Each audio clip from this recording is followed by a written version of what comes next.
22. Habló Jehová a Moisés diciendo: Di a Aarón y a sus hijos que se abstengan de las cosas santas que los hijos de Israel me han dedicado, y no profanen yo Jehová. Diles: todo varón de toda vuestra descendencia, en vuestras generaciones, que se acercare a las cosas sagradas que los hijos de Israel consagran a Jehová, teniendo inmundicia sobre sí, será cortado de mi presencia. Yo Jehová. Cualquier varón de la descendencia de Aarón que fuese leproso, o padeciere flujo, no comerá de las cosas sagradas hasta que esté limpio. El que tocare cualquiera cosa de cadáveres, o el varón que hubiere tenido derramamiento de semen, o el varón que hubiere tocado cualquier reptil por el cual será inmundo, u hombre por el cual venga a ser inmundo, conforme a cualquiera inmundicia suya, la persona que lo tocare será inmunda hasta la noche, y no comerá de las cosas sagradas antes que haya lavado su cuerpo con agua. Cuando el sol se pusiere, será limpio, y después podrá comer las cosas sagradas, porque su alimento es. Mortecino ni despedazado por fiera no comerá, contaminándose en ello. Yo Jehová. Guarden pues mi ordenanza, para que no lleven pecado por ello, no sea que así mueran cuando la profanen. Yo Jehová que los santifico. Ningún extraño comerá cosa sagrada. El huésped del sacerdote y el jornalero no comerán cosa sagrada. Mas cuando el sacerdote comprare a algún esclavo por dinero, éste podrá comer de ella, así como también el nacido en su casa podrá comer de su alimento. La hija del sacerdote, si se casare con varón extraño, no comerá de la ofrenda de las cosas sagradas.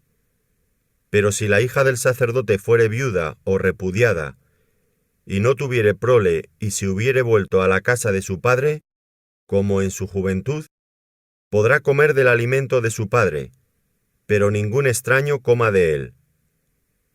Y el que por hierro comiere cosa sagrada, añadirá a ella una quinta parte, y la dará al sacerdote con la cosa sagrada.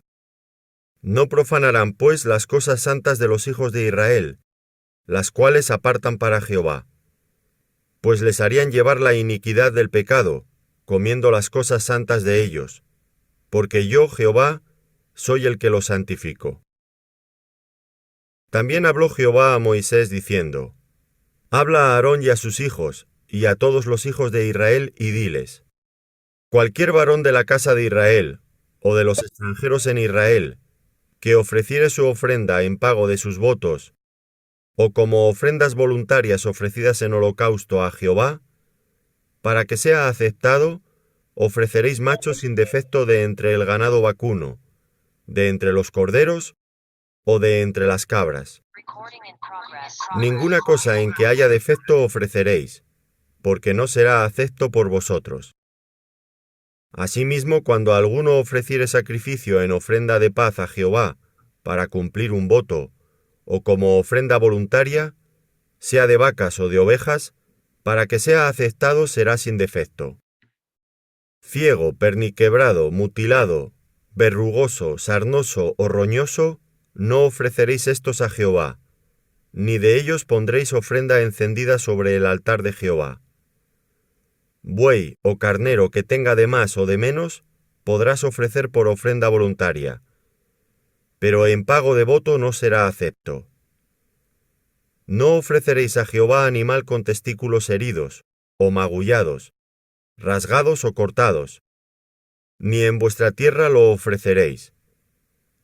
Ni de mano de extranjeros tomarás estos animales para ofrecerlos como el pan de vuestro Dios, porque su corrupción está en ellos. Hay en ellos defecto, no se os aceptarán. Y habló Jehová a Moisés diciendo: El becerro o el cordero o la cabra cuando naciere, 7 días estará mamando de su madre, mas desde el 8º día en adelante será acepto para ofrenda de sacrificio encendido a Jehová. Y sea vaca u oveja, no degollaréis en un mismo día a ella y a su hijo. Y cuando ofreciereis sacrificio de acción de gracias a Jehová, lo sacrificaréis de manera que sea aceptable. En el mismo día se comerá. No dejaréis de él para otro día. Yo Jehová. Guardad pues mis mandamientos y cumplidlos. Yo Jehová. Y no profanéis mi santo nombre, para que yo sea santificado en medio de los hijos de Israel. Yo Jehová que os santifico, que os saqué de la tierra de Egipto para ser vuestro Dios. Yo Jehová. Muy bien, mis hermanos, vamos ahora con la explicación por parte de los expertos de la Universidad Adventista de Centroamérica, específicamente la Escuela de Teología.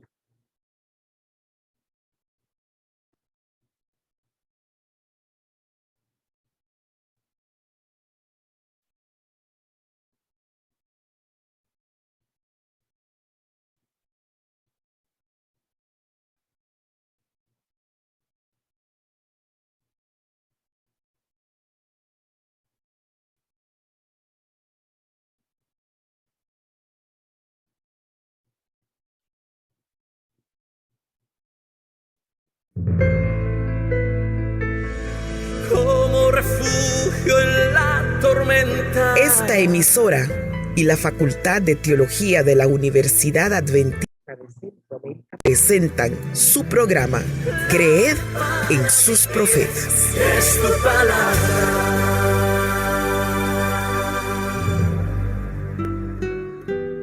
El capítulo 22 de Levítico nos invita a ofrendar lo mejor para Dios. Versículo 22. No deberán presentarle al Señor, como ofrenda por ruego, animales ciegos, cojos, mutilados, llagados, sarnosos ni tiñosos.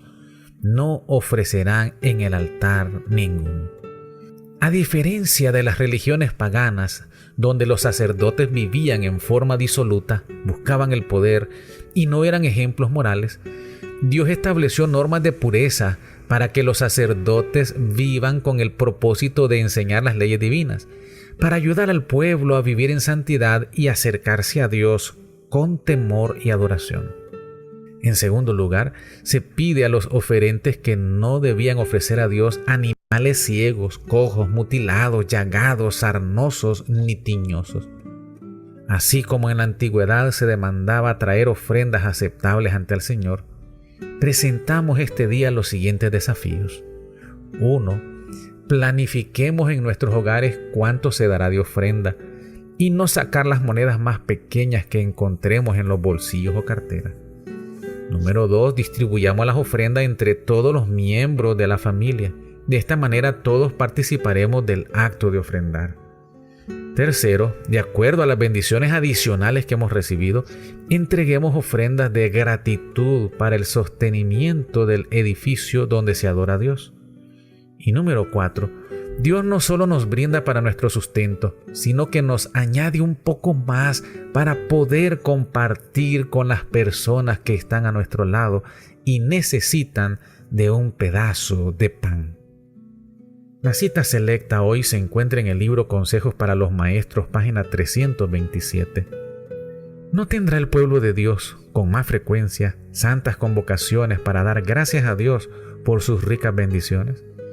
¿No hallaremos tiempo para alabar a Cristo por su descanso, paz y gozo, y manifestar por nuestro agradecimiento diario que apreciamos el gran sacrificio que hizo en nuestro favor, a fin de que pudiésemos participar de la naturaleza divina? ¿No hablaremos del reposo que nos espera en el paraíso de Dios y de la honra y gloria que aguardan a los siervos de Jehová?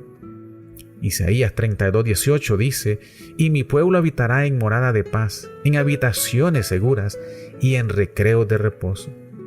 Vamos hacia el hogar en procura de una patria mejor, a saber, la celestial. Oremos. Dios de misericordia, reconocemos que todo lo que tenemos de posesiones es porque nos has colmado de tus bendiciones. Te pedimos que erradiques nuestro egoísmo para que podamos darte ofrendas para la predicación del Evangelio. Por Jesús. Amén. Para leer el día de mañana el capítulo número 23. Hemos presentado su programa Creed en los profetas. En los profetas. escrito por el Dr. Franz Ríos en la voz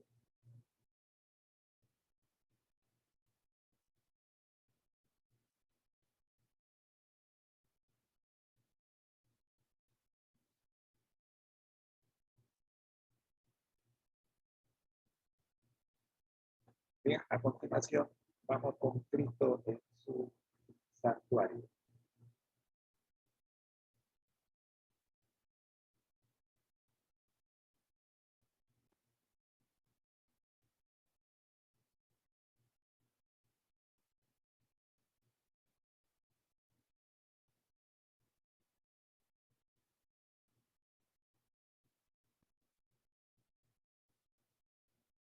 del que hasta allí solo habían sido presuntos herederos.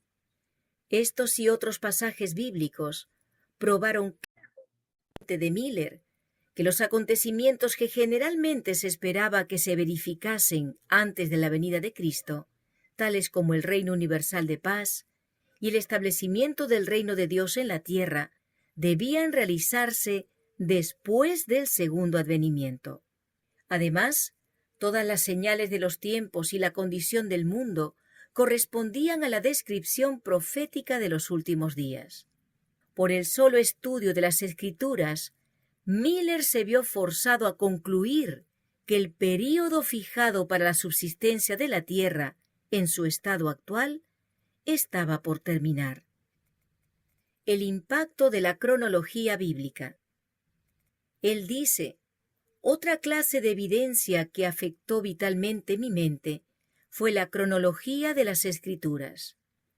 Encontré que los eventos predichos que se habían cumplido en lo pasado a menudo ocurrieron dentro de un tiempo determinado.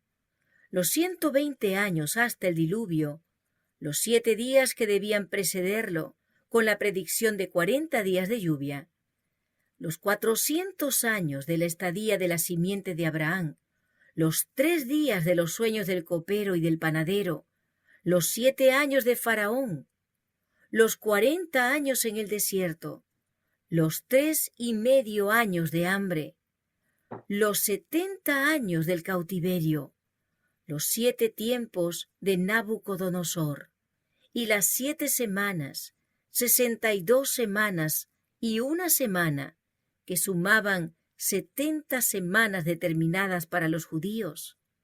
todos los acontecimientos limitados por esos períodos de tiempo fueron de repente simplemente una cuestión profética y se cumplieron de acuerdo con las predicciones.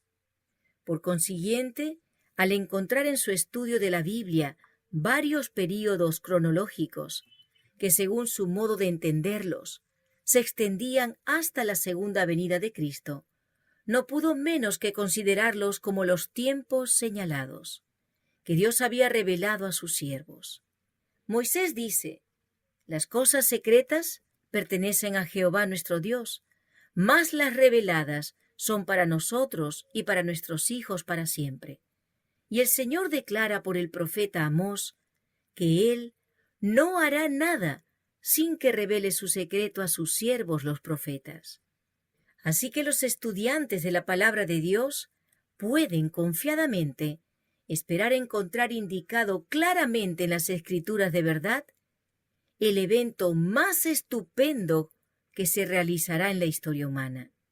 Miller dice: «Estando completamente convencido de que toda escritura divinamente inspirada es útil, que en ningún tiempo fue dada por voluntad de hombre, sino que fue escrita por hombres santos, inspirados del Espíritu Santo, y esto para nuestra enseñanza, a fin de que por la paciencia y la consolación de las Escrituras tengamos esperanza. No pude menos que considerar las partes cronológicas de la Biblia como pertinentes a la palabra de Dios y tan acreedoras a nuestra seria consideración como cualquier otra parte de las Escrituras. Pensé por consiguiente que al tratar de comprender lo que Dios en su misericordia había juzgado conveniente revelarnos, yo no tenía derecho a pasar por alto los períodos proféticos. La profecía de Daniel 8:14. La profecía que parecía revelar con la mayor claridad el tiempo de la segunda venida era la de Daniel 8:14. Hasta 2300 tardes y mañanas. Entonces será purificado el santuario. Siguiendo la regla de hacer que la escritura se interprete a sí misma, Miller aprendió que un día en la profecía simbólica representa un año. Vio que el período de 2300 días proféticos o años literales se extendería más allá del fin de la dispensación judaica y que por consiguiente no podía referirse al santuario de esa dispensación. Miller aceptaba la creencia general de que durante la era cristiana la tierra es el santuario, y por tanto dedujo que la purificación del santuario, predicha en Daniel 8:14, representaba la purificación de la tierra con fuego en la segunda venida de Cristo. Llegó pues a la conclusión de que si se podía encontrar el preciso punto de partida de los 2300 días, sería fácil fijar el tiempo del segundo advenimiento. Miller siguió escudriñando las profecías con más empeño y fervor que nunca, dedicando noches y días enteros al estudio de lo que resultaba entonces de tan inmensa importancia y absorbente interés. En el capítulo 8 de Daniel no pudo encontrar algún indicio para el punto de partida de los 2300 días. Aunque se le mandó que hiciera entender la visión a Daniel, el ángel Gabriel solo le dio una explicación parcial. Cuando el profeta vio las terribles persecuciones que sobrevendrían a la iglesia, desfallecieron sus fuerzas físicas. No pudo soportar más, y el ángel lo dejó por algún tiempo. Daniel quedó sin fuerzas y estuvo enfermo algunos días. Dice, estaba asombrado de la visión, mas no hubo quien la explicase. Sin embargo, Dios había mandado a su mensajero: «Haz que éste entienda la visión». Esa orden debía ser cumplida. En obediencia a ella, el ángel poco tiempo después volvió a Daniel y le dijo: «Ahora he salido para hacerte sabio de entendimiento. Entiende pues la palabra y alcance inteligencia de la visión». Había un punto importante en la visión del capítulo 8 que no había sido explicado, a saber, el que se refería al tiempo. El período de los 2300 días. Por consiguiente, el ángel, al reanudar su explicación, se espacía en la cuestión del tiempo. 70 semanas están determinadas sobre tu pueblo y sobre tu santa ciudad. Sabe pues y entiende que desde la salida de la orden para restaurar y edificar a Jerusalén hasta el Mesías príncipe habrá 7 semanas y 62 semanas. Se volverá a edificar la plaza y el muro en tiempos angustiosos, y después de las 62 semanas se quitará la vida. Y por otra semana confirmará el pacto con muchos, y a la mitad de la semana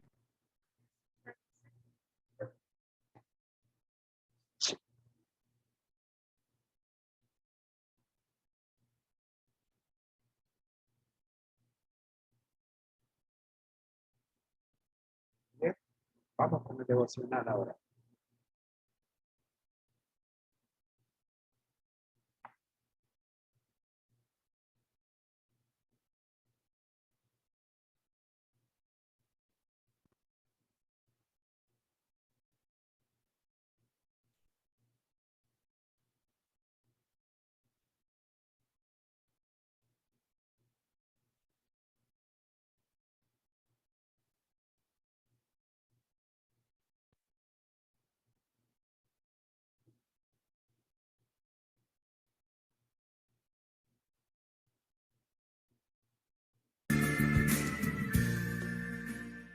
Bienvenido, bienvenida, estamos 5 de mayo y todos queremos ser semejantes a Jesús. El sábado eleva al Creador. Abrimos la Biblia en Isaías capítulo 58, versículos 13 y 14. Si retrajeres del día de reposo tu pie, de hacer tu voluntad en mi día santo, y lo llamares delicia, santo, glorioso de Jehová, entonces te deleitarás en el Señor tu Dios. Muchos profesos cristianos de hoy en día están cerrando su corazón y su mente al sol de justicia, cuyos brillantes rayos ahuyentarían la oscuridad y la niebla que existe en ellos. Rechazan la luz y para ellos los requerimientos y la voluntad de Dios tienen una importancia secundaria. En lugar del día de descanso que Dios les ha dado, aceptan un sábado falsificado, adoran a un ídolo y transgreden la santa ley de Dios al pisotear el sábado que Dios instituyó y bendijo. El sábado fue creado para que toda la humanidad recibiese beneficio. Después que Dios hubo hecho el mundo en 6 días, reposó y luego santificó y bendijo, el día en que había reposado de todas sus obras que había creado y hecho. Puso aparte ese día especial para que los seres humanos descansasen de su trabajo, con el fin de que mientras miraran la tierra y los cielos, las pruebas tangibles de la sabiduría infinita de Dios, su corazón se llenase de amor y reverencia hacia su Creador. Si la familia humana hubiera guardado siempre el día que Dios bendijo y santificó, nunca habría habido un ateo en nuestro mundo, porque el sábado fue dado como un monumento conmemorativo de la obra del Creador. Fue dado para que en ese día, en un sentido especial, la gente pudiera apartar su mente de las cosas de la tierra para dedicarlas a la contemplación de Dios y de su grandioso poder. Los paganos en su ceguera se inclinan ante ídolos de madera y de piedra. Estos son nuestros dioses, dicen, pero en el 4º mandamiento tenemos la prueba de que nuestro Dios es el Dios viviente y verdadero. En él está el sello de su autoridad, porque en 6 días hizo Jehová los cielos y la tierra, el mar y todas las cosas que hay en ellos, y reposó en el 7º día. Por tanto Jehová bendijo el día de reposo y lo santificó. Éxodo 20:11. En los cielos que declaran la gloria de su Hacedor, en el sol brillando en su fuerza, dando vida y belleza a todas las cosas creadas, en la luna y las estrellas, en las obras de sus manos, en todo eso vemos la superioridad del Dios que adoramos. Él es el Dios que hizo los cielos y la tierra. The Bible Echo, 12 de octubre de 1896. Bien, damos las gracias al Ministerio Devoción Matutina por regalarnos este interesante devoción. Vamos ahora con la lección de escuela sabática para nuevos creyentes y estamos en Palabra de Vida del Gran Maestro, capítulo 16. Será buscada y no parecerá, y los pecados de Judá hallarán.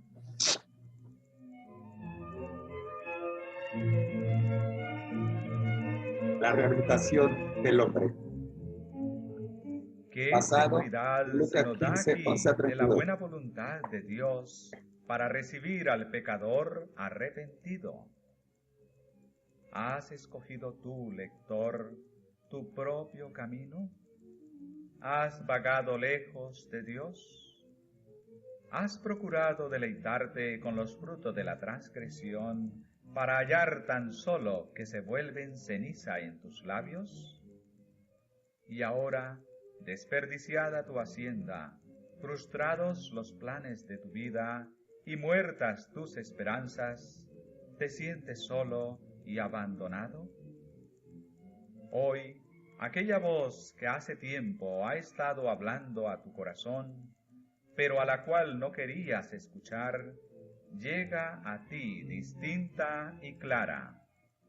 Levantaos y andad, que no es esta la holganza, porque está contaminada, corrompióse y de grande corrupción. Vuelve a la casa de tu Padre. Él te invita diciendo, tórnate a mí, porque yo te redimí.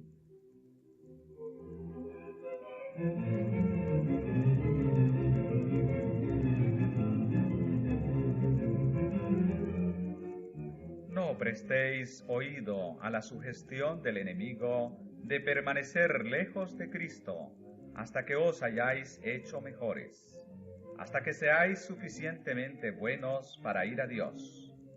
Si esperáis hasta entonces, nunca iréis. Cuando Satanás os señale vuestros vestidos sucios, repetid la promesa de Jesús. Al que a mí viene, no le echo fuera. Decid al enemigo que la sangre de Jesucristo limpia de todo pecado. Haced vuestra la oración de David. Purifícame con hisopo, y seré limpio. Lávame, y seré emblanquecido más que la nieve.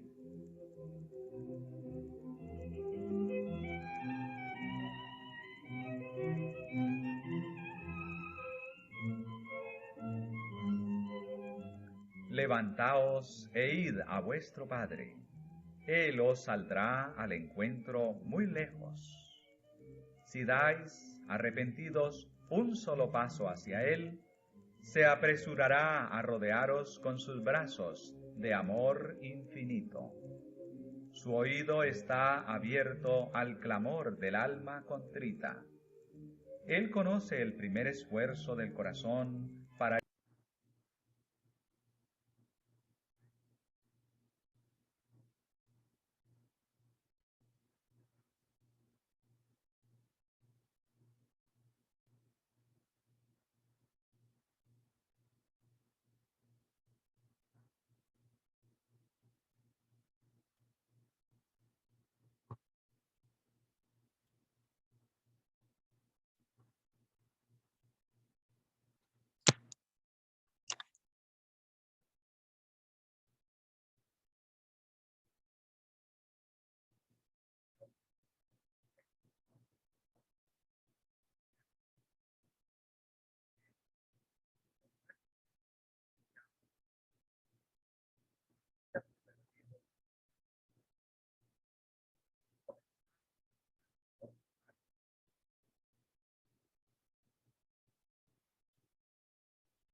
Que tenemos un problemita de coordinación acá.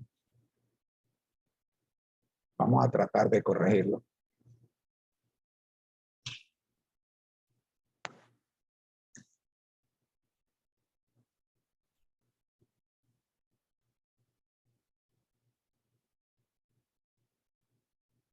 Aquí está.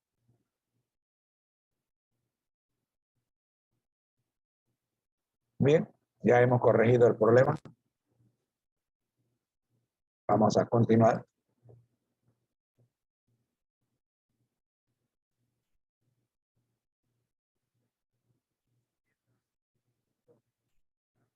Padre austero y severo. Cuán diferente su concepto ahora. Del mismo modo, los que siguen a Satanás creen que Dios es duro y exigente.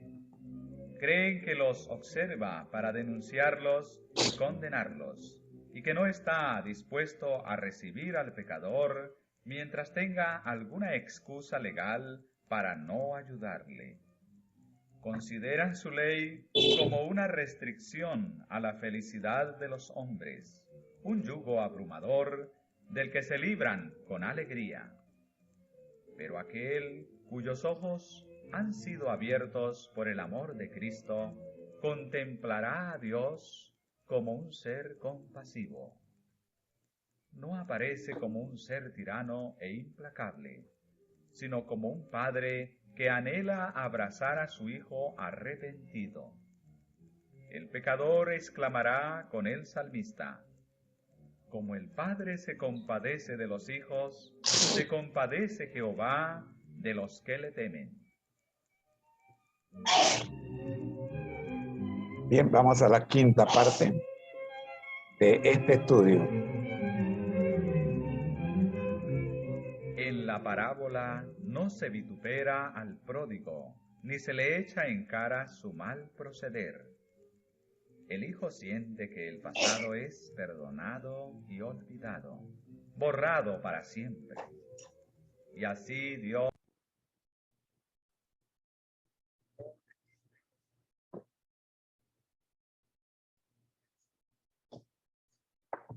tenemos otra vez un problema de descoordinación. Vamos a tratar de corregir.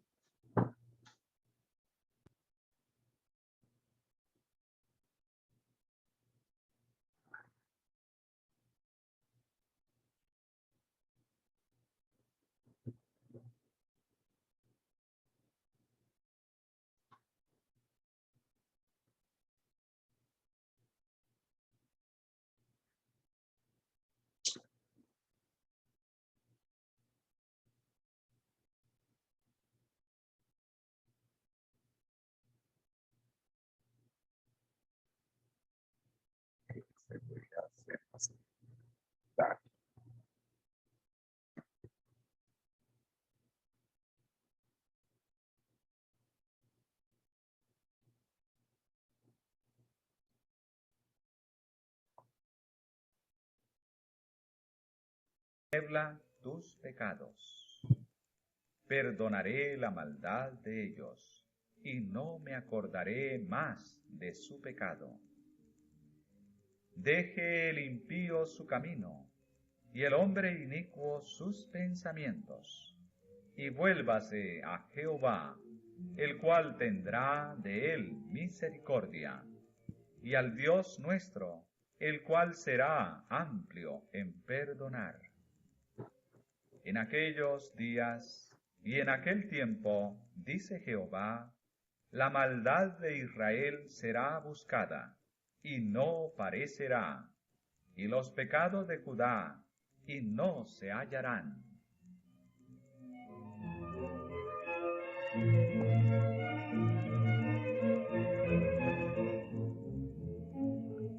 ¿Qué seguridad se nos da aquí de la buena voluntad de Dios para recibir a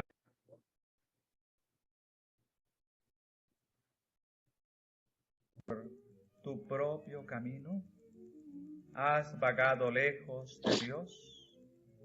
¿Has procurado deleitarte con los frutos de la transgresión para hallar tan solo que se vuelven ceniza en tus labios?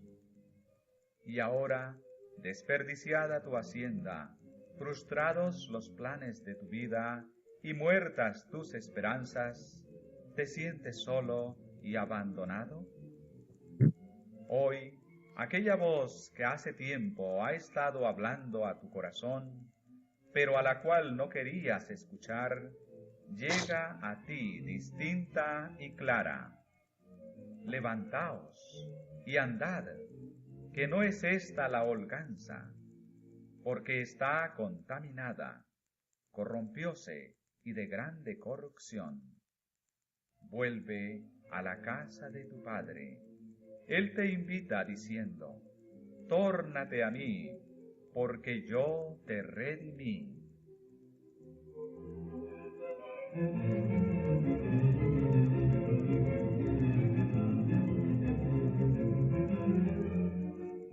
No prestéis oído a la sugestión del enemigo de permanecer lejos de Cristo hasta que os hayáis hecho mejores, hasta que seáis suficientemente buenos para ir a Dios. Si esperáis hasta entonces, nunca iréis.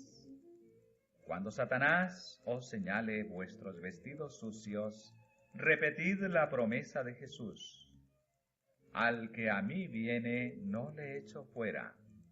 Decid al enemigo que la sangre de Jesucristo limpia de todo pecado.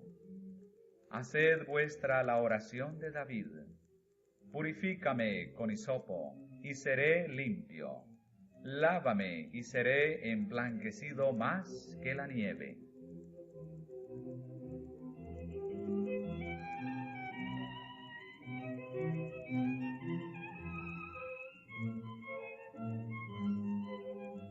Levantaos e id a vuestro Padre.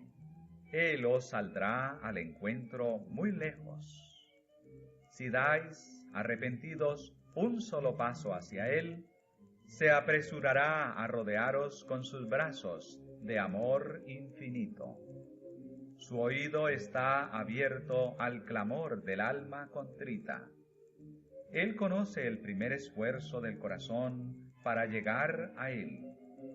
Nunca se ofrece una oración, aún balbuceada, nunca se derrama una lágrima, aún en secreto, nunca se acaricia un deseo sincero, por débil que sea, de llegar a Dios sin que el Espíritu de Dios vaya a su encuentro. Aún antes de que la oración sea pronunciada o el anhelo del corazón sea dado a conocer, la gracia de Cristo sale al encuentro de la gracia que está obrando en el alma humana.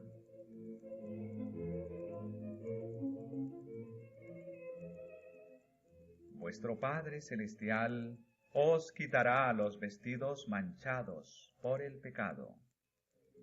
En la hermosa profecía parabólica de Zacarías, el sumo sacerdote Josué, que estaba delante del ángel del Señor, vestido con vestimentas viles, representa al pecador. Y el Señor dice: quitadle esas vestimentas viles. Y a él dijo: mira que he hecho pasar tu pecado de ti, y te he hecho vestir de ropas de gala. Y pusieron una mitra limpia sobre su cabeza, y vistiéronle de ropas. Precisamente así os vestirá Dios con vestidos de salud, y os cubrirá con el manto de justicia. Bien que fuisteis echados entre los tiestos, seréis como las alas de la paloma, cubierta de plata, y sus plumas con amarillez de oro.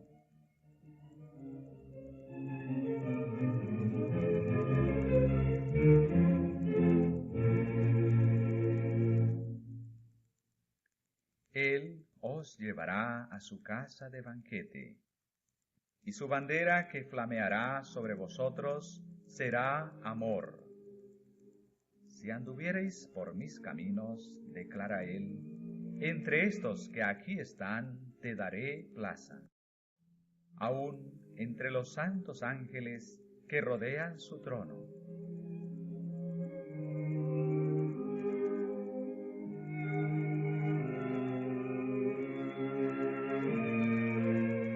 Como el gozo del esposo con la esposa, así se gozará contigo el Dios tuyo. Él salvará, gozaráse sobre ti con alegría, callará de amor, se regocijará sobre ti con cantar. Y el cielo y la tierra se unirán en el canto de regocijo del Padre, porque mi hijo muerto era, y ha revivido. Habíase perdido, y es hallado.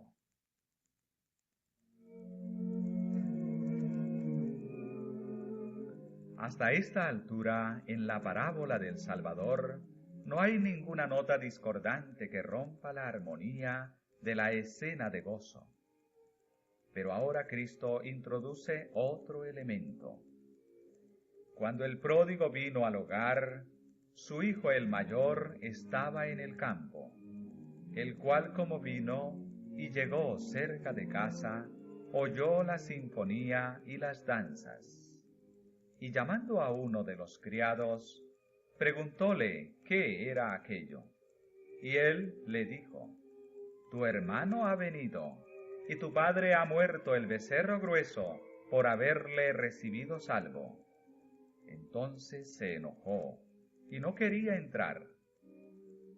Este hermano mayor no había compartido la ansiedad y los desvelos de su padre por el que estaba perdido. No participa, por lo tanto, del gozo del padre por el regreso del extraviado.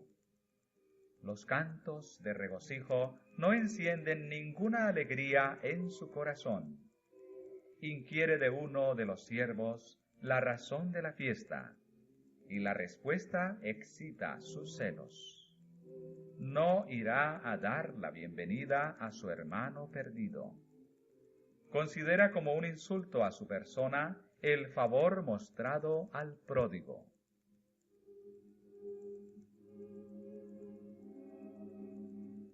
Cuando el padre sale a reconvenirlo, se revelan el orgullo y la malignidad de su naturaleza. Presenta su propia vida en la casa de su padre como una rutina de servicio no recompensado, y coloca entonces en mezquino contraste el favor manifestado al hijo recién llegado. Aclara el hecho de que su propio servicio ha sido el de un siervo más bien que el de un hijo. Cuando hubiera debido hallar gozo perdurable en la presencia de su padre, su mente descansaba en el provecho que provendría de su vida prudente. Sus palabras revelan que por esto él se ha privado de los placeres del pecado. Ahora, si este hermano ha de compartir los dones de su padre, el hijo mayor se considera agraviado. Envidia el favor mostrado a su hermano. Demuestra claramente que si él hubiese estado en lugar de su padre, no hubiera recibido al pródigo, ni aún lo reconoce como a un hermano, sino que habla fríamente de él como tu hijo.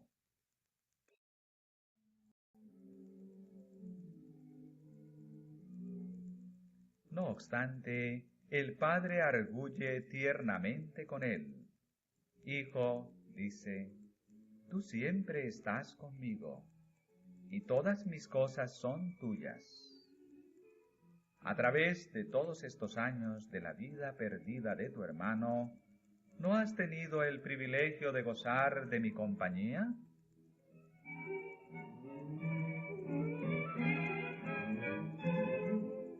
Todas las cosas que podían contribuir a la felicidad de sus hijos estaban a su entera disposición. El hijo no necesitaba preocuparse de dones o recompensas. Todas mis cosas son tuyas. Necesitas solamente creer en mi amor y tomar los dones que se te otorgan liberalmente.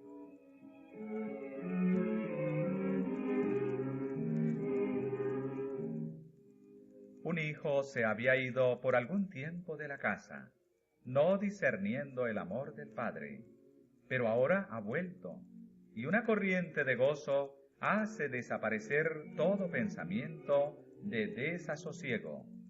Este tu hermano muerto era, y ha revivido. Habíase perdido, y es hallado.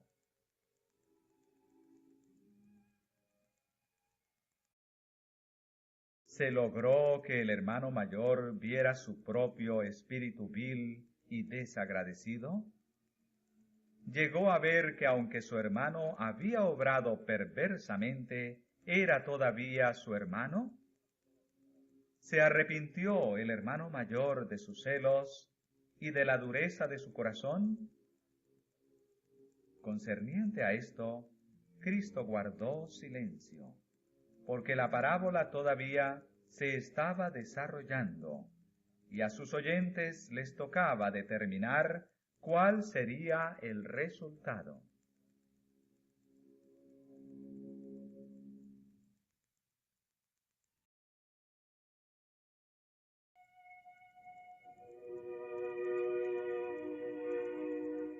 El hijo mayor representaba a los impenitentes judíos del tiempo de Cristo y también a los fariseos de todas las épocas que miran con desprecio a los que consideran como publicanos y pecadores. Por cuanto ellos mismos no han ido a los grandes excesos en el vicio, están llenos de justicia propia. Cristo hizo frente a esos hombres cavilosos en su propio terreno. Como el hijo mayor de la parábola, tenían privilegios especiales otorgados por Dios. Decían ser hijos en la casa de Dios, pero tenían el espíritu del mercenario. Trabajaban no por amor, sino por la esperanza de la recompensa.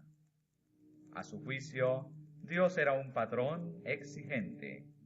Veían que Cristo invitaba a los publicanos y pecadores a recibir libremente el don de su gracia, el don que los rabinos esperaban conseguir solo mediante obra laboriosa y penitencia, y se ofendían.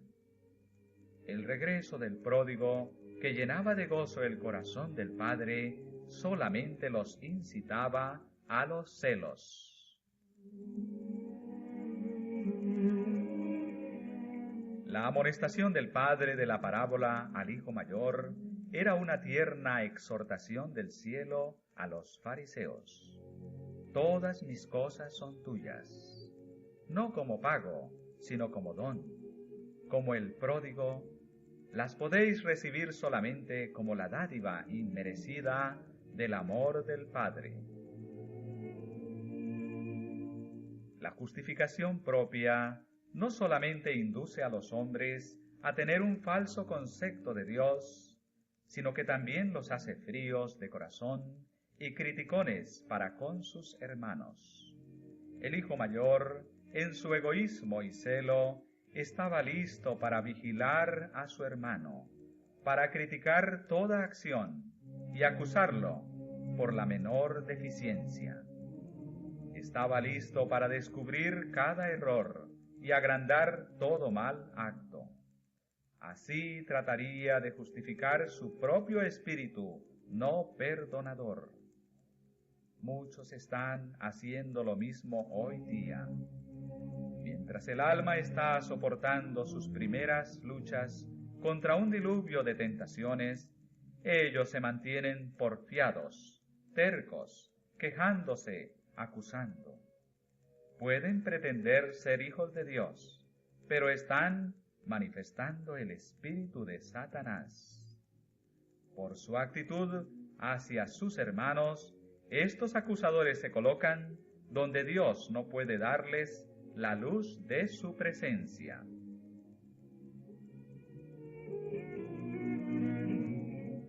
Muchos se están preguntando constantemente: ¿con qué prevendré a Jehová y adoraré al alto Dios?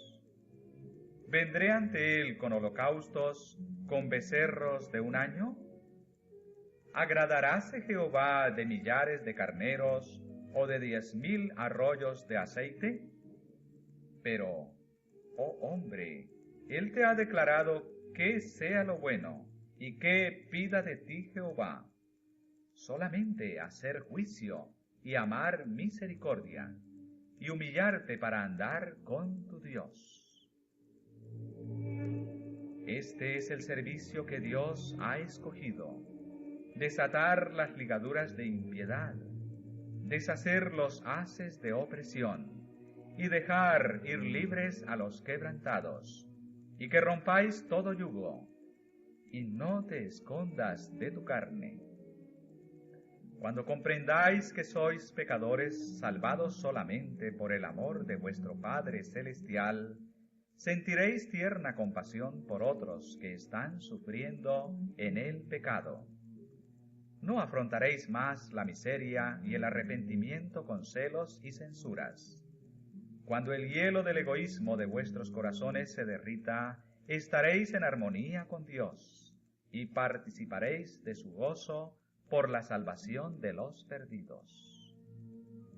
Es cierto que pretendéis ser hijos de Dios, pero si esta pretensión es verdadera, es tu hermano el que muerto era y ha revivido, habíase perdido y es hallado.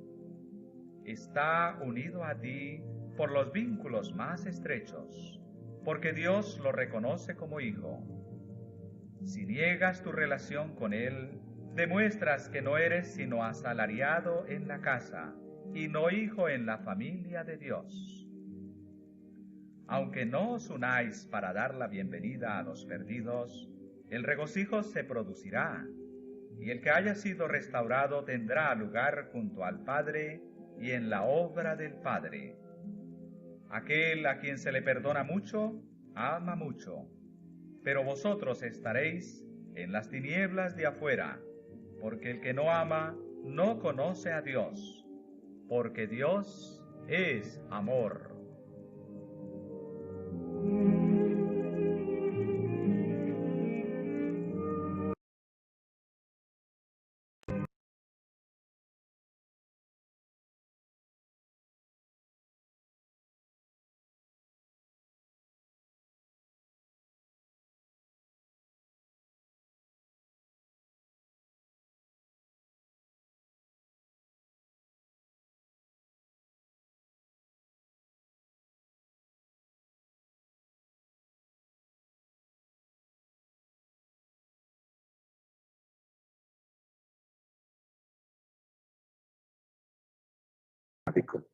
Muy bien, mis hermanos.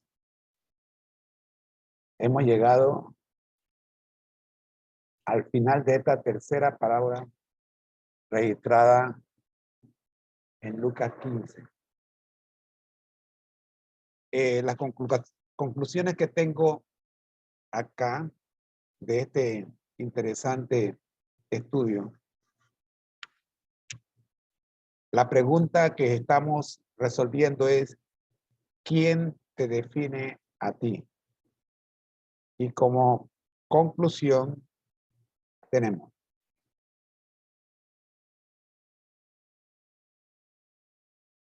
Henry Nouwen estaba pasando unos meses en Trosly, Francia, en una comunidad donde cuidan personas con impedimentos mentales. Fue entonces que se dio con el cuadro que cambió su vida. En la puerta de la oficina de aquella institución había un gran afiche con la reproducción de un cuadro. En dicho afiche se veía a un hombre con una copa roja que tocaba cariñosamente los hombros de un desaliñado joven que estaba de rodillas delante de él.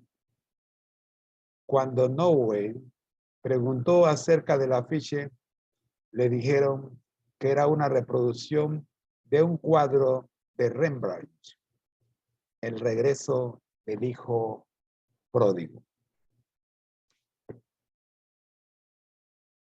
Mañana vamos a proyectar este cuadro de Rembrandt para que usted tenga la idea completa de lo que Nowen vio. Su deseo de ver el cuadro original se convirtió en realidad cuando 3 años más tarde visitó el Museo Hermitage en San Petersburgo, Rusia. Gracias a la gestión de la madre de un amigo, él pudo contemplar el cuadro durante 4 horas. Dijo, me sentí sobrecogido por su majestuosa belleza. Yo no sé ustedes, pero a mí me están hablando en chino. Porque sentarme 4 horas a contemplar un cuadro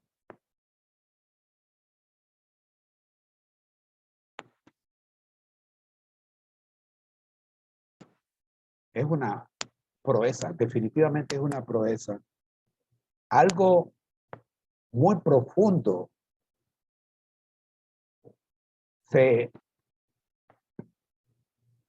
ocurrió. Hay un intercambio de 4 horas contemplando un cuadro.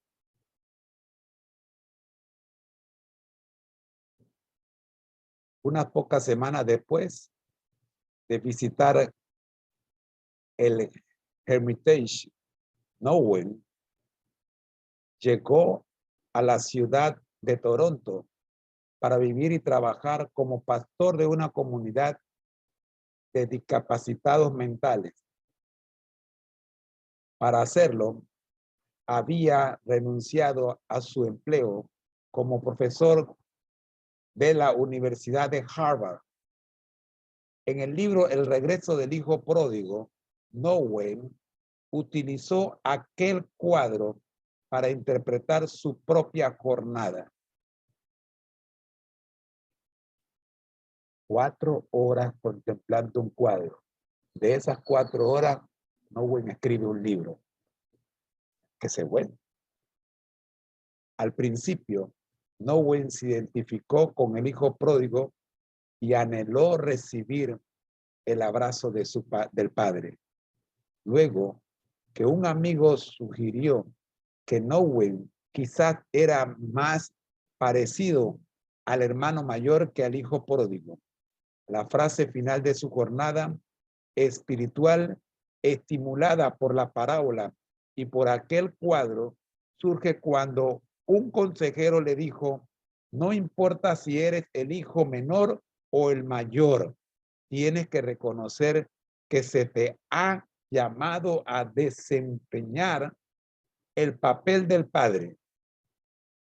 Nowen comenta, las palabras de aquella persona me impactaron como si hubieran sido un rayo. Nunca se me había ocurrido que el padre era el que representaba mi verdadera vocación en la vida. Ahora entiendo trato de entender por qué se quedó 4 horas contemplando el cuadro.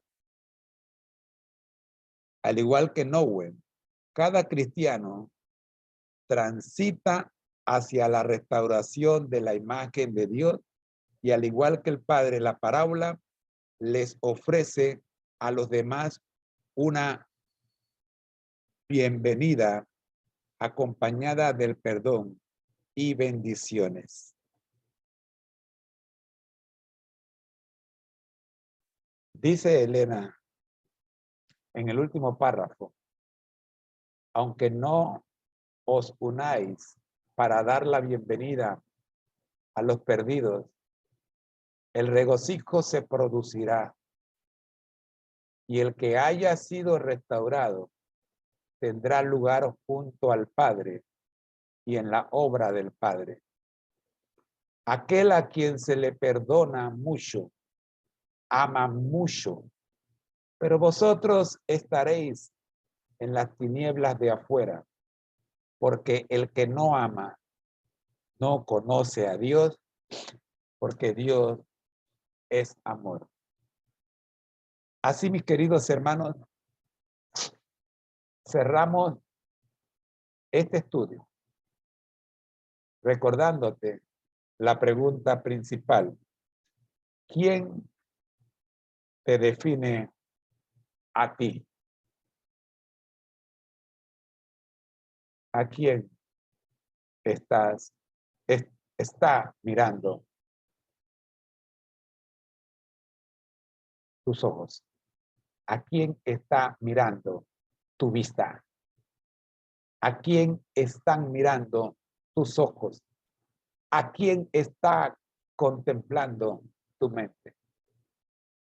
Quiera Dios que recordemos que al que debemos contemplar es, como dijo Nowen,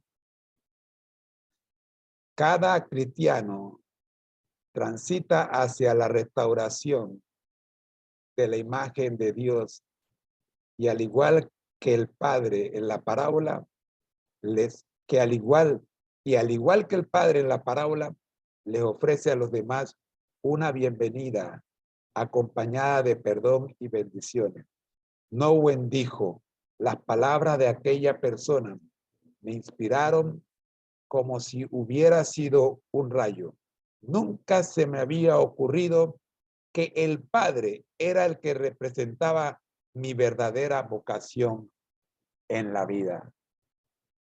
No te quedes mirando al hijo pródigo. No te quedes mirando al hijo mayor. Que tu vista se concentre en mirar al Padre. Oremos. Gracias, Señor, por estas 3 parábolas. La moneda perdida, la oveja perdida y el hijo pródigo. Oramos, buen Dios, para que en las 3 podamos ver que al que tenemos, a quién tenemos que mirar y en quién tenemos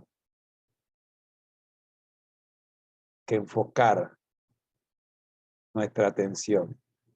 No importa si somos el hijo pródigo, no importa si somos la moneda perdida, no importa si somos la oveja perdida, no importa si somos el hijo mayor, al que tenemos que contemplar es al pastor en la parábola de la hoja perdida, a la mujer en la parábola de la moneda perdida y al padre en la parábola del hijo pródigo. Es el pastor el que murió y se sacrificó dejándolo todo por venir a rescatar al que se había perdido.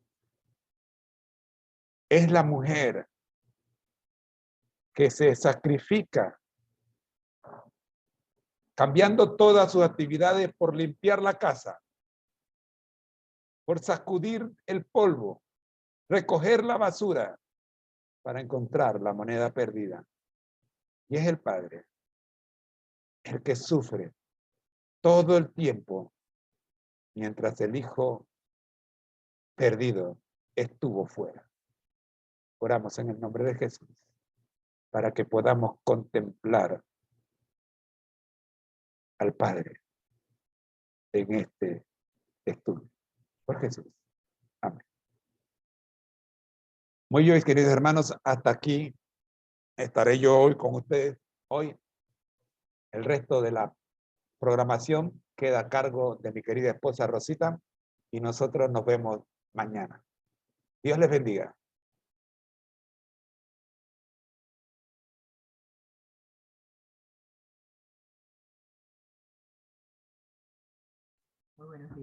Muy buenos días tengan todos.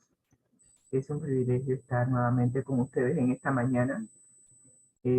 Allá afuera no está tan bonito hoy, pero le agradecemos a Dios que hemos tenido el privilegio, la bendición de estar aquí vivos, respirando, y aún cuando el sol no brilla como las demás mañanas, los pajaritos están cantando alabanzas a nuestro Padre Celestial. Y eso es lo que nos corresponde a nosotros, agradecer a Dios por sus múltiples bendiciones, porque si Dios quitara sus bendiciones, ¿dónde estaríamos? Vamos a ver hoy eso mismo, cómo Dios nos bendice y cómo debemos nosotros agradecer a Dios por sus bendiciones. Así que vamos a entrar en materia y vamos a compartir la lección que el Señor nos ha preparado en este día. Y más que nada queremos pedirle al Espíritu Santo que nos dirija, que sea Él que abra nuestro entendimiento, que sea Él nuestro profesor, y que a través de su conducción, a través de la lección que nos va a llevar a toda verdad, porque el Espíritu nos lleva a toda verdad, podamos comprender cuál es la altitud, la anchura, la amplitud, la longitud del gran amor de Dios para cada uno de nosotros. Así que, sabiendo que el Espíritu Santo nos dirige y nos abre el entendimiento, nos dirige y nos abre el entendimiento, vamos a empezar el repaso de la lección hoy. Y la lección hoy tiene que ver con un tema muy interesante. Primeramente, estamos estudiando el libro de Génesis para este trimestre. Vamos por la lección número 6 y estamos aprendiendo a caminar mejor con el Señor de la creación, el dueño de todo el cielo y la tierra, el que creó todo lo que vemos en la naturaleza, los animales, el oxígeno que respiramos, las galaxias, el cielo y la tierra. Todo lo creó Jesús, según nos explica Juan, capítulo 1, versos del 1 al 3. Así que si usted se perdió esa lección y no sabía que Jesús era el creador, le invito a que repase los videos que tenemos grabados de esa lección, y allí usted podrá disfrutar de la plenitud de Jesús como creador del cielo y la tierra. Así que el versículo que hemos de memorizar para hoy nos viene de Hebreos 11:8, que nos dice que por la fe Abraham, siendo llamado, obedeció. ¿Obedeces tú por fe? Cuando Dios te llamó de las tinieblas a su luz admirable, ¿obedeciste sin saber para dónde ibas? ¿Sin saber qué te esperaba en el futuro? Creo que en menor o mayor grado cada uno de nosotros ha caminado por fe.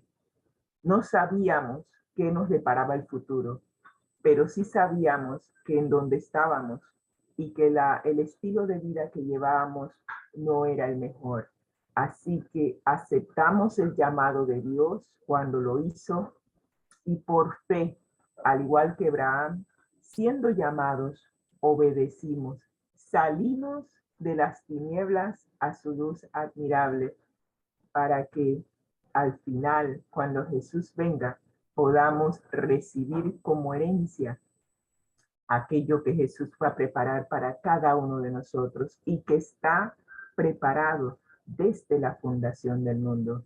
Así que aunque Abraham salió sin saber a dónde iba, sí lo hizo por fe, sabiendo que nuestro Padre Celestial tiene cuidado de nosotros y no está para hacernos daño, porque todas las cosas que le suceden a los hijos de Dios le suceden para bien. Y el Señor se encarga de guiarnos, de llevarnos por el camino, por el sendero que conduce a la vida eterna. Así que, al igual que Abraham, por fe acepte el llamado que Dios le hace, obedezca, salga de las tinieblas a su luz admirable para recibir la herencia que nos ha preparado. Y esas son las raíces de Abraham. Todo lo que hemos visto de Abraham, aún en sus desaciertos, son parte de sus raíces. Él nos está enseñando cómo caminar por fe, nos está enseñando que aún caminando por fe no estamos exentos a cometer errores y que aún cuando caemos, flaqueamos, podemos, al igual que él, levantarnos y seguir caminando con Jesús hasta recibir la herencia que el Señor ha preparado para cada uno de nosotros. Así que hemos resumido lo que hemos visto hasta ahora. Hoy nos toca ver Melquisedec. ¿Qué es o quién es Melquisedec? Y eso es la pregunta que hemos de contestar hoy. ¿Quién fue Melquisedec? ¿Por qué Abraham le dio su diezmo a este sacerdote que al parecer surge de la nada? Esa es la pregunta que vamos a contestar hoy. Pero vamos a contestar la primera. ¿Quién fue Melquisedec? Entonces, dice Génesis 14:18, entonces Melquisedec, rey de Salem y sacerdote del Dios Altísimo, sacó pan y vino y le bendijo, hablando de Abraham, diciendo, bendito sea Abraham del Dios Altísimo, creador de los cielos y de la tierra, y bendito sea el Dios Altísimo, que entregó tus enemigos en tu mano. Y a raíz de la bendición que recibió de Dios, Abraham le dio a Melquisedec los diezmos de todo el botín que había obtenido del rescate de Lot que vimos en el día de ayer. Entonces el rey de Sodoma dijo a Abraham, dame las personas y toma para ti los bienes. Y respondió Abraham al rey de Sodoma, he alzado mi mano a Jehová, Dios Altísimo, creador de los cielos y de la tierra, que desde un hilo hasta una correa de calzado, nada tomaré de lo que es tuyo, para que no digas, yo enriquecí a Abraham, excepto solamente lo que comieron los jóvenes y parte de los varones que fueron conmigo, Aner, Escol y Mamre, los cuales tomarán su parte del botín que él adquirió cuando rescató a Lot, su sobrino, de manos de aquellos que se lo habían llevado cuando invadieron la tierra donde vivía Lot. Así que ese es el contexto. Hemos visto que Melquisedec es un rey y es un sacerdote. Y en ambas funciones es del Dios Altísimo. Interesante. Vamos a desglosar eso durante el transcurso de esta transmisión. Nos dice la lección, la guía de estudio de la Biblia, que la repentina aparición del misterioso Melquisedec no está fuera de lugar. Después de que los reyes cananeos agradecieran a Abraham, ahora él le agradece a este sacerdote, lo que se refleja por la devolución del diezmo. Melquisedec proviene de la ciudad de Salem, que significa paz, un mensaje apropiado después de la agitación de la guerra por la cual tuvo que pasar Abraham para rescatar a su sobrino Lot. Así que Salem significa paz. El componente Sedec del nombre de Melquisedec, esta parte, la segunda parte, Sedec, significa justicia y aparece en contraste con el nombre del rey de Sodoma, que es Vera, que significa en maldad, y Gomorra, el nombre de Melquisedec, que significa justicia, aparece en contraste con el nombre de Vera, que significa en maldad, y el nombre de Birsa, que significa en iniquidad. Ambos también son reyes, uno rey de Sodoma y el otro es rey de Gomorra. Y si usted recordará en la historia, esas dos ciudades fueron destruidas por su maldad y su iniquidad. Así que vemos el contraste entre el nombre de Melquisedec versus el nombre de estos dos reyes. Increíble. Probablemente apellidos de lo que ellos representaban, según Génesis 14:2. Muy bien. ¿Qué más podemos averiguar de Melquisedec? Melquisedec aparece después de la reversión de la violencia y el mal, representados por los otros reyes cananeos. Así que estamos viendo que los reyes cananeos, ellos estaban tratando de defenderse de los reyes babilónicos. Se forma esta guerra, Lot queda como prisionero y vemos que los reyes de Sodoma y Gomorra, donde residía Lot, representan iniquidad y maldad. Vemos que Melquisedec representa justicia. Sin embargo, Melquisedec aparece en la vida de Abraham como revirtiendo la violencia y la paz, porque él viene de Salem, que significa paz. Así que después que sale de la guerra, entonces Melquisedec representa para Abraham paz. Este pasaje también en Génesis 14:18 nos presenta por primera vez la palabra sacerdote. Es la primera referencia bíblica en donde a un personaje bíblico se le llama sacerdote. Así que Melquisedec cumplía dos funciones. Era rey de Salem y era sacerdote del Dios Altísimo. Muy bien. Seguimos conociendo a Melquisedec. Hacemos una asociación ahora de Melquisedec en Génesis 14:18 con el Dios Altísimo. Así que hasta ahora hemos visto que Melquisedec es rey, es sacerdote, su nombre significa justicia, la última parte de su nombre. Vemos que él representa paz para Abraham y ahora se le relaciona con el Dios Altísimo, a quien Abraham considera su Dios. Indica también claramente que Abraham lo veía como sacerdote, como representante del Dios a quien él servía. Porque Génesis 14:18 nos dice que Melquisedec, rey y sacerdote del Dios Altísimo. Y Génesis 14:19 también hace la misma referencia, que al bendecir a Abraham, él dice, bendito sea Abraham del Dios Altísimo. O sea, ambos se reconocen entre sí como representantes del Dios Altísimo. Melquisedec, sacerdote del Dios Altísimo, y Melquisedec reconoce a Abraham como un representante también del Dios Altísimo. Increíble, pero ambos reconocen que ambos son siervos de Dios. Interesante. Muy bien. ¿Y qué más podemos conocer de Melquisedec?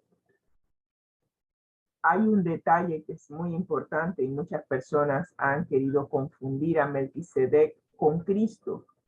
Él era un representante del Dios Altísimo, pero en ningún momento podemos decir que Melquisedec era Cristo. Así que él cumplía la función de ser representante de Dios entre la gente de su época. Y eso lo vemos en los comentarios de Elena G. de White, en el comentario bíblico adventista, tomo 1, página 1106 y página 1107. Muy bien. Ahora vamos a ver cuál fue la respuesta de Abraham ante la bendición de Melquisedec. Nos dice Génesis 14:20, le dio a Abraham los diezmos de todo. ¿Y por qué hizo eso? Como respuesta a Dios el Creador, el poseedor de los cielos y de la tierra. Este título alude a la introducción que vemos en Génesis 1:1, donde la expresión los cielos y la tierra significa totalidad o todo. Si usted lee Génesis 1:1, que es lo primero que aparece en la Biblia apenas usted la abre, dice que Dios creó los cielos y la tierra. Todo lo que usted ve en la naturaleza y en este mundo, eso lo creó Dios. Dice, en el principio creó Dios los cielos y la tierra. Así que si Melquisedec es representante del Dios Altísimo, Abraham también es bendecido como representante del Dios Altísimo, y Abraham reconoce que Dios es poseedor de los cielos y de la tierra porque Él lo creó. Entonces, la respuesta natural de Abraham es de devolverle a Dios algo en gratitud como reconocimiento de que Él es el poseedor de todo esto.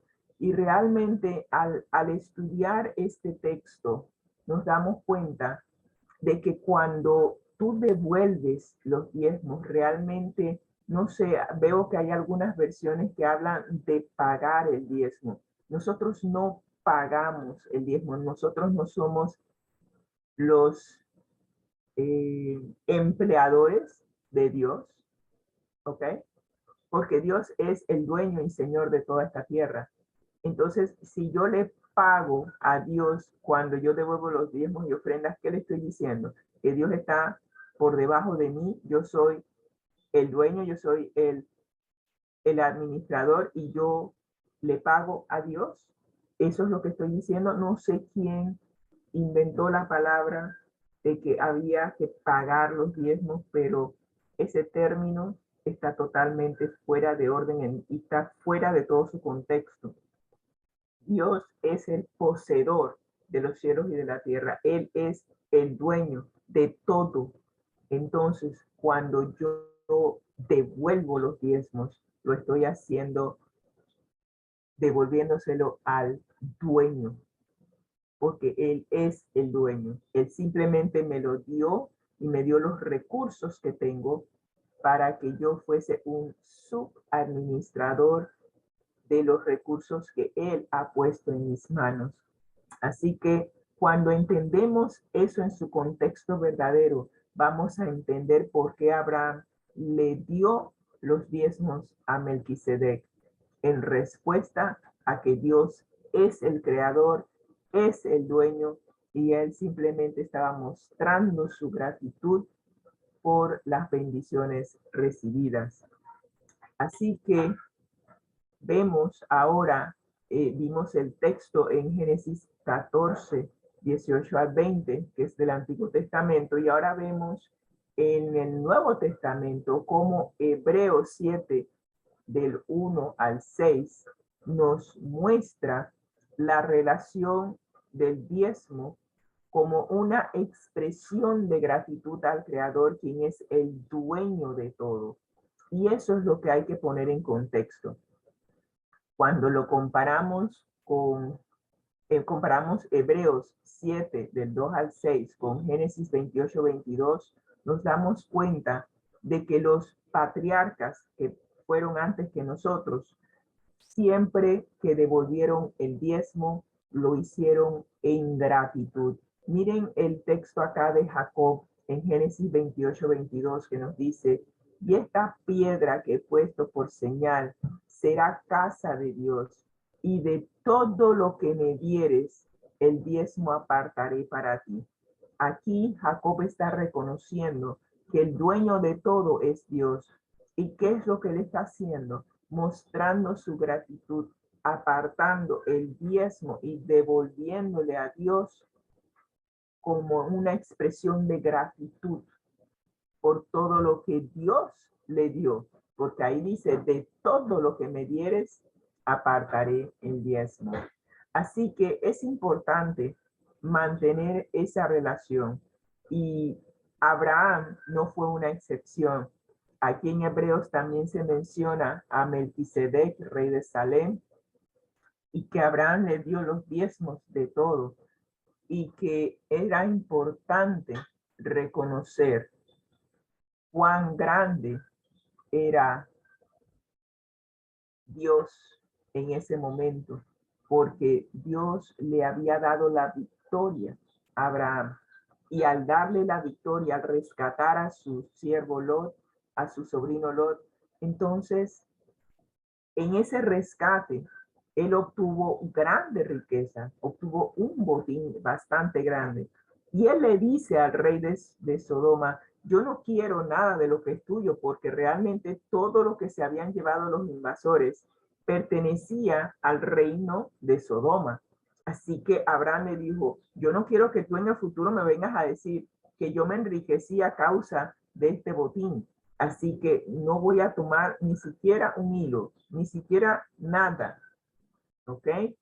Pero a Dios, por haberme dado la victoria, le voy a devolver el diezmo del botín. Y de eso fue una muestra de agradecimiento por parte de Abraham a Dios. Muy bien, entonces, la pregunta para meditar hoy.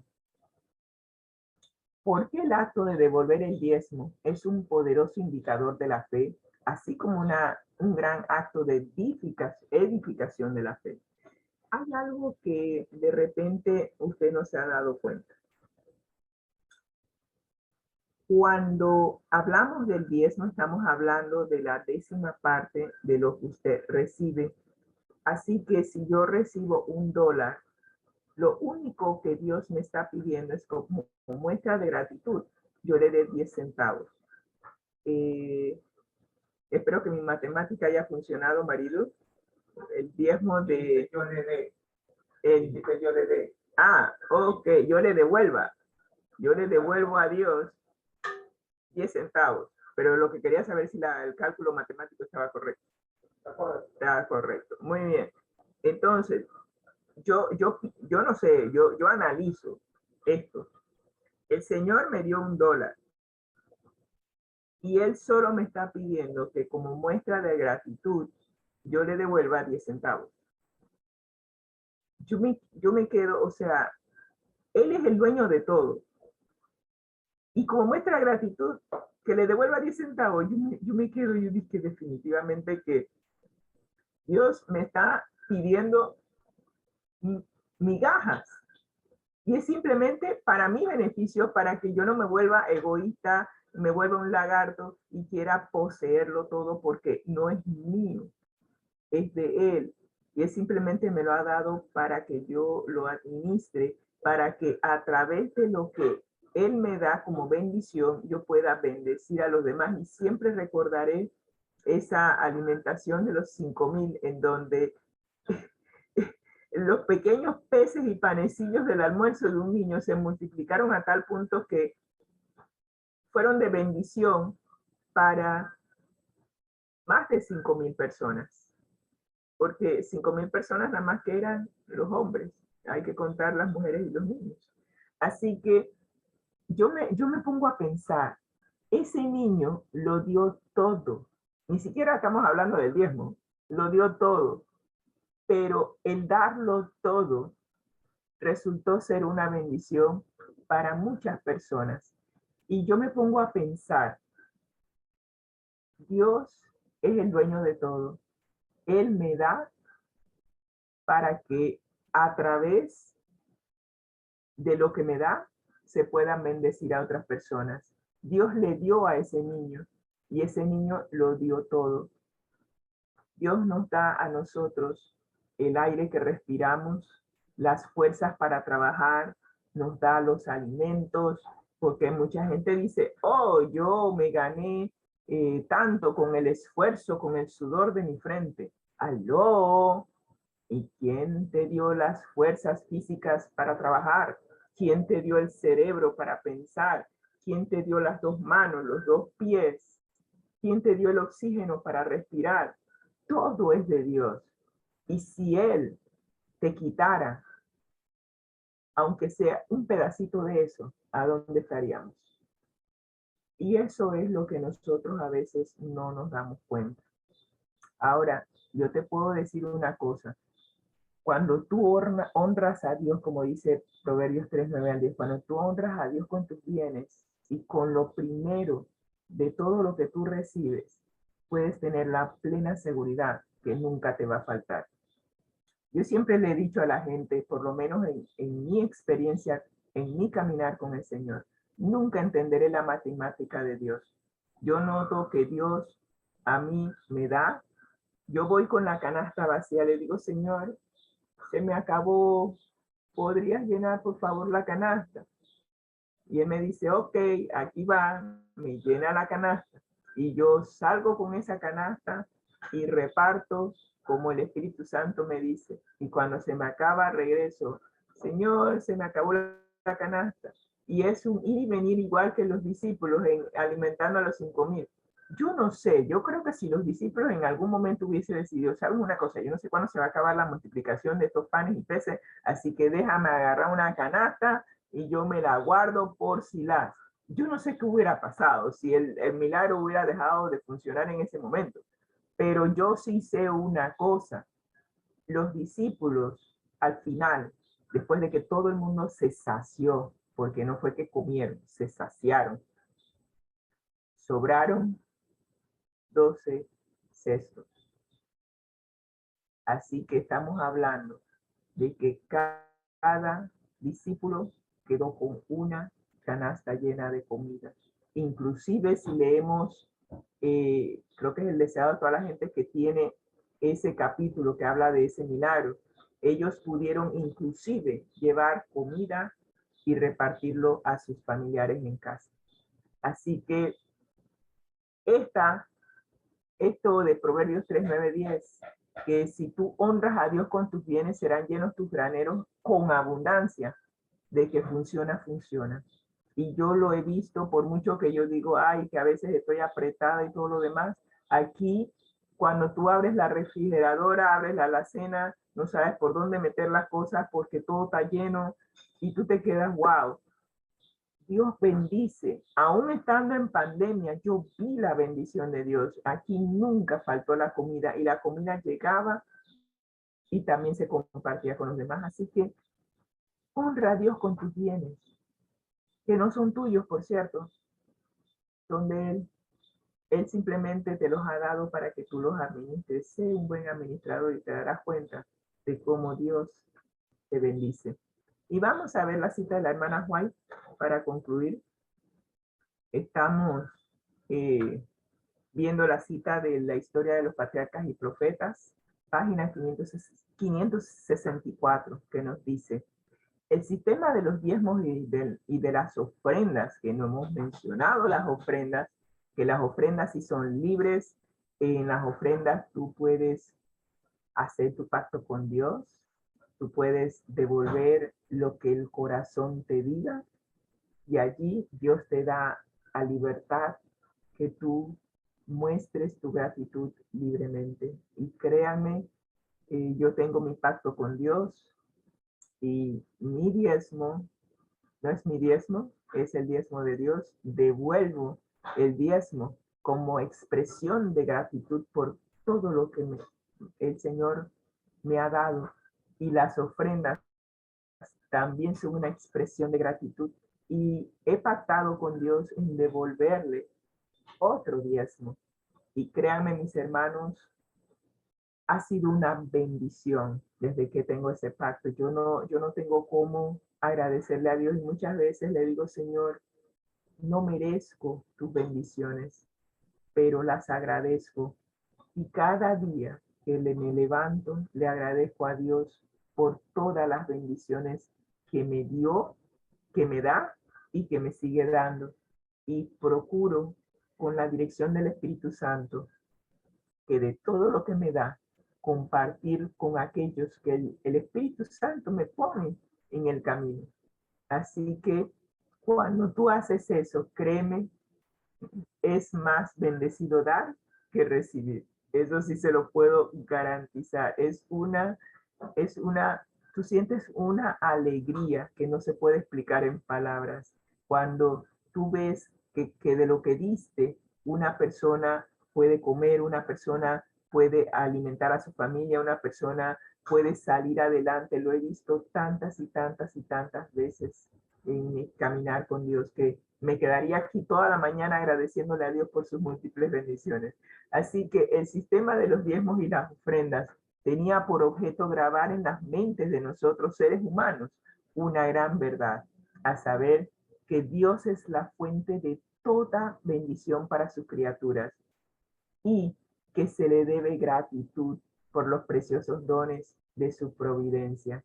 Así que, como dice Primera de Crónicas 29:14, todo es tuyo, Señor, todo, y de lo recibido de tu mano te damos. Esa es la idea. De lo recibido de la mano de Dios, le devolvemos al Creador como muestra de gratitud por todas sus bendiciones. Y tenemos de nuestra elevada vocación la siguiente cita. El dinero es una bendición cuando aquellos que lo utilizan consideran que son los mayordomos del Señor, que están manejando el capital del Señor y que algún día deben rendir cuentas de su mayordomía. Y usted dirá, ¿y qué es mayordomía? La mayordomía cristiana es la administración correcta y completa de todo cuanto Dios nos ha concedido al darnos la vida, nuestro ser, el tiempo de nuestra existencia en la tierra, los talentos y los recursos económicos. Todo eso, la administración correcta y completa de todos esos recursos constituye mayordomía. Y si usted lee Salmo 24:1, dice, de Jehová es la tierra y su plenitud, el mundo y los que en él habitan. Así que hasta usted es de Dios. Su cuerpo es de Dios. Su cuerpo es templo del Espíritu Santo. Es propiedad de Dios. Tú no puedes, ninguna mujer puede decir, yo hago con mi cuerpo lo que me da la gana. No es tu cuerpo. Disculpa. No es tu cuerpo. El cuerpo lo creó Dios. Todos nuestros órganos, todo este cuerpecito es de Dios. Y si a Dios le place un buen día quitarte el aliento de vida, ese cuerpo de nada te sirve. Así que agradécele a Dios de que estás viva, de que estamos vivos y que recordemos el Salmo 24:1. De Jehová es la tierra y su plenitud, el mundo y los que en él habitan. Todos los que habitan en este mundo son propiedad de Dios. Y allí hay otros textos que usted puede leer y está incluido Segunda de Crónicas 29:11-14. Ahora un detalle, se nos dice que nosotros algún día tendremos que rendir cuentas de nuestra mayordomía. Y me preguntaba, ya definimos mayordomía cristiana, ahora, ¿quién es el mayordomo fiel y prudente? Y Lucas 12:42-44 contesta esa pregunta. Y dijo el Señor, ¿quién es el mayordomo fiel y prudente al cual su Señor pondrá sobre su casa para que a tiempo les dé su ración? Bienaventurado aquel siervo al cual cuando su Señor venga le halle haciendo así.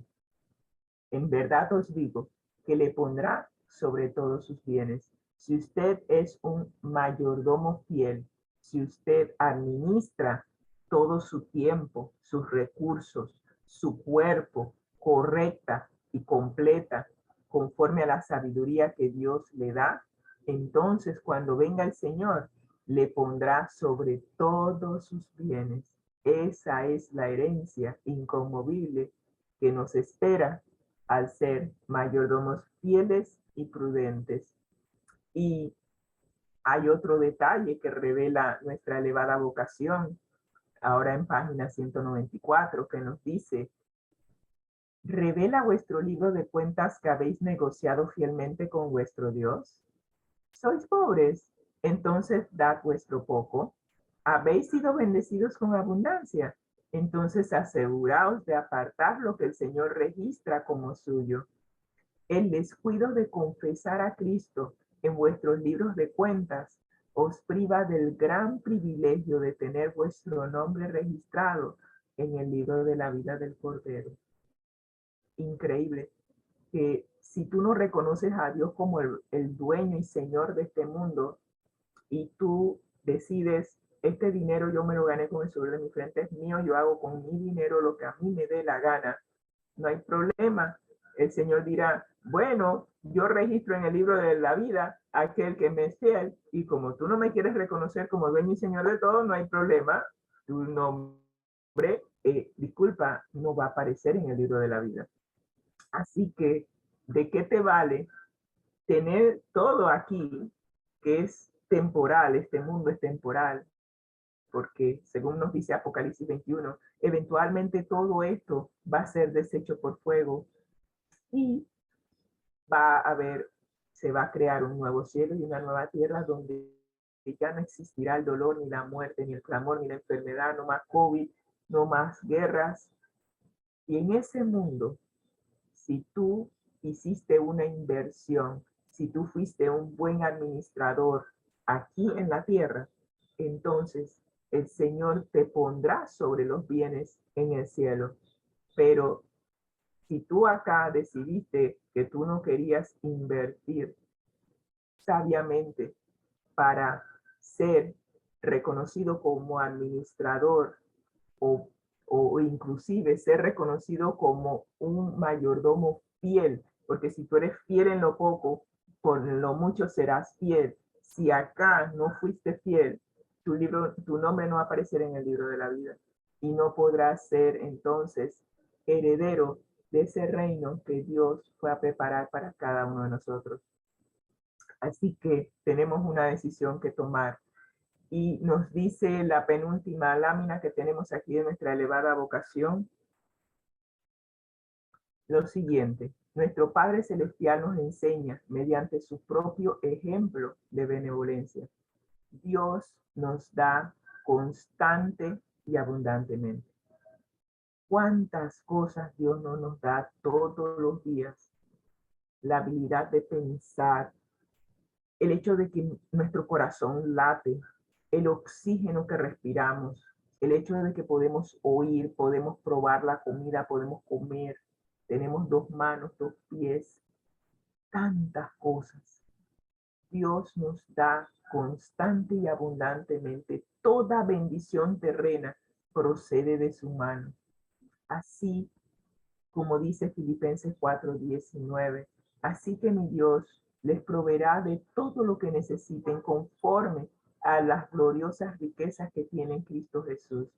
Él siempre nos da. Cuando eres fiel a Dios en lo poco, entonces Dios te bendice con mucho, porque tú has demostrado ser fiel con lo poco que te da. Así que permite que el Señor te bendiga con toda clase de bendiciones, porque hay bendiciones espirituales, hay bendiciones materiales. Dios bendice. Y esta pregunta es para reflexionar. ¿Qué acontecería si el Señor dejara de derramarnos sus dones? ¿Tú te imaginas? Que de repente un buen día el Señor se levanta y dice, bueno, esta gente aquí no me reconoce como Dios, así que vamos a quitarle el oxígeno que hay en ese mundo, a ver cuánto dura. ¿Qué clamor de miseria, sufrimiento y necesidad subiría de la tierra? ¿Cuántos de nosotros podemos vivir un instante sin oxígeno?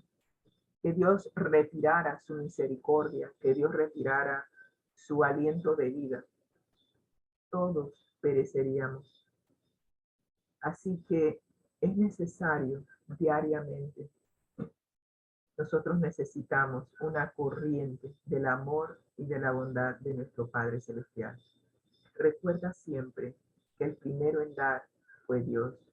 Dios amó tanto a este mundo que dio a su Hijo único para que todo aquel que cree en Él no muera, sino que tenga vida eterna. Esa es la herencia que Dios quiere dar, la vida eterna. Él nos bendice todos los días con toda clase de bendiciones espirituales, bendiciones materiales, solo con el propósito al final de que podamos heredar la vida eterna. Ojalá que tú y yo podamos aceptar los dones que Dios nos ha dado y a la vez multiplicarlos, devolverle lo que le corresponde a Dios, que es el diezmo, dar una generosa ofrenda conforme Dios te ha bendecido y a la vez ser un conducto de bendición para todos los demás. Dios nos sacó de las tinieblas a su luz admirable para que podamos ser luz a todas las naciones. Si tú aceptas la invitación de Dios hoy, te invito a orar. Gracias, Señor, por tus inmensas bendiciones. Es un privilegio tener oídos para escuchar el trino de los pájaros. Es un privilegio tener la vista para disfrutar de todo lo bello que hay en la naturaleza. Es un privilegio poder respirar el aroma de las flores que nos rodean. Tú nos bendices cada día con tantas y tantas cosas que en nuestro ajetreado mundo pasamos de largo. Y recuerdo una vez puse en mi Facebook, tómate tiempo para oler el aroma de las rosas en tu diario vivir, porque a veces estamos tan apurados, estamos tan ajetreados, que no tomamos el momento para disfrutar y ver cómo Dios nos bendice. Ojalá que hoy sea un día que podamos agradecer a Dios por todas las bendiciones que nos da, incluyendo a aquellos que están privados de libertad, aquellos que están enfermos, que puedan reconocer que a pesar de su situación, Dios aún les ha dado aliento de vida, les ha permitido estar aquí y aunque estén en condiciones difíciles, eventualmente Dios los bendecirá a medida que lleguen a agradecer a Dios por los dones, por las bendiciones que están recibiendo en el momento. Así que seamos agradecidos al Señor. Gracias, Señor, por cada una de tus bendiciones y que hoy podamos ser también un conducto, un instrumento en tus manos para bendecir a aquellos que nos rodean. Gracias, Señor, por cada una de tus bendiciones. En el nombre de Cristo Jesús le agradecemos. Amén y amén. Que el Señor les bendiga ricamente. Nos siga bendiciendo ricamente.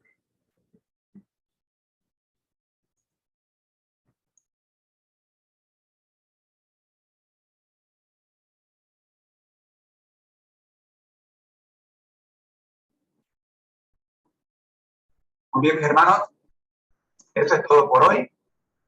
Queremos agradecerle a los que están conectados, a los que se van a conectar más tarde. Y queremos agradecer a los que van a ver el video en algún momento. Gracias por haber estado con nosotros. Recordemos, el que el Señor llama, capacita, el que envía, acompaña. Conectados a Jesús, siempre gozosos por la Biblia. Todos juntos rumbo al cielo. El Señor les bendiga. Nos vemos mañana a las 6 de la mañana, si Dios nos lo permite. Bendiciones.